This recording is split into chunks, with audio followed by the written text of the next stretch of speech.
Bonjour, vivons avec son temps, disons un petit mot sur la paracha et vivons avec ce mot. Ce n'est pas une étude théorique, c'est la vie. La Torah, c'est notre vie. Donc prenons un mot et vivons avec. Le pasuk nous dit dans la paracha, Vayikel Pekudé, Vayikach, Moshe Rabbeinu, il prend, Vayiten et Ta'edut el Haron, et il prend, les tables de la loi, et il les met dans le haron, dans l'arche. Voilà ce que nous dit la Torah. Et Rashi nous dit, qu'est-ce que c'est que la Edut? Ce sont les louchot, ce sont les tables de la loi.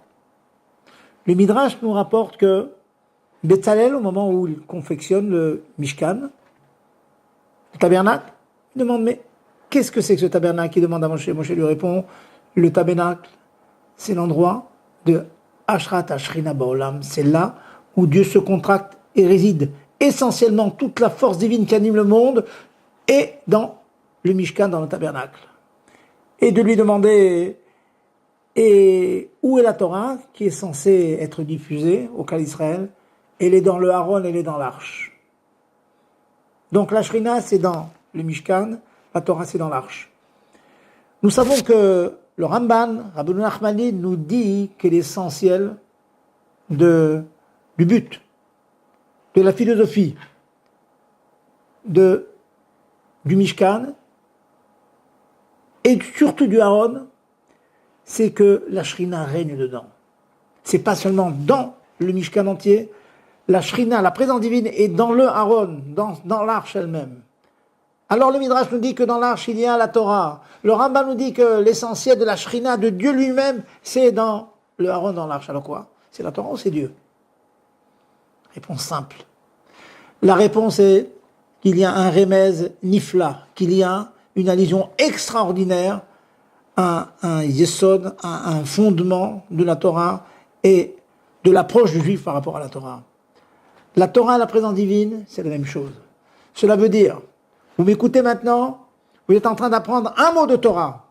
Eh bien, à ce moment où vous apprenez ce mot de Torah, sachez qu'il y a un yichud nifla, il y a une union parfaite, absolue entre vous, votre cerveau, votre cœur et Dieu. Vous imaginez ce que cela veut dire?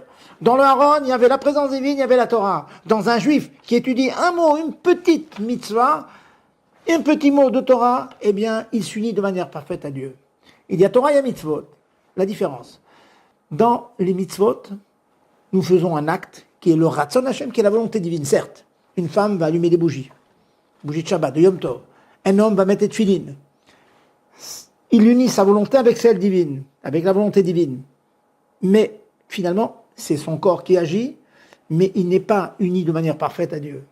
Au moment où il étudie la Torah, au moment où son cerveau, son cœur, son intelligence sont investis sur une halakha de la Torah, sur un mot de la Torah, alors c'est l'union parfaite avec la chorma divine, avec la sagesse divine qui est investie, qui est cachée dans cette Torah. Vous vous rendez compte un petit peu ce que cela veut dire? C'est pour nous une immense obligation, tous les jours, d'apprendre ne serait-ce qu'une halakha par jour.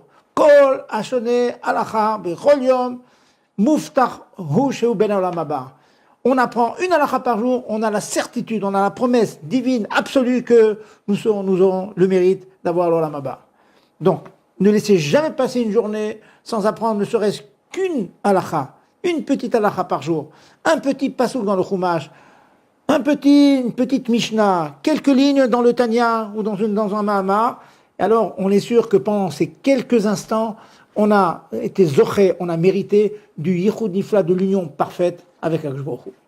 Ça vaut vraiment la peine. Essayez, plongez-vous et vous verrez les effets immédiats que cela donnera.